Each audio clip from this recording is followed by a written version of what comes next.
তীব্র ধোঁয়া এবং একটা ঝাঁঝালো গন্ধ অনেক দূর থেকে পাওয়া যাচ্ছিল। সবজিওয়ালি বুড়ির আর্তনাদ, আগুন আগুন আগুন শুনে কনস্টেবল আহমেদ নাজির কুঞ্জু হোমগার্ড চন্দরপালকে বলল, তুই কন্ট্রোলে ফোন করে দে, ফায়ার ব্রিগেড লাগবে, আমি বরং ভিতরে গিয়ে দেখি কি হয়েছে। চন্দরপাল দিল্লির চাণক্যপুরী এলাকায় রাস্তার বিপরীত দিকে টেলিফোন বুথে দৌড়লো 100 নম্বরে ফোন করতে। ততক্ষণে অশোক যাত্রী নিবাস হোটেলের মধ্যে ঢুকে পড়েছে কনস্টেবল কুঞ্জু।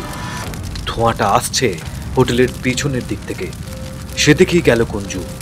হোটেলের এই বাগিয়া রেস্তোরাঁটি ওপেন এয়ার, অর্থাৎ একটা খোলা লনের উপরেই টেবিল চেয়ার পাতা।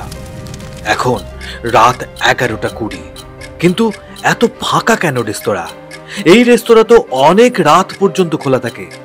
কাঁচের দরজা ঠেলে রেস্তোরাঁ প্রাঙ্গণে ঢুকতেই এক যুবক আটকে দিল কনস্টেবল কুঞ্জুকে।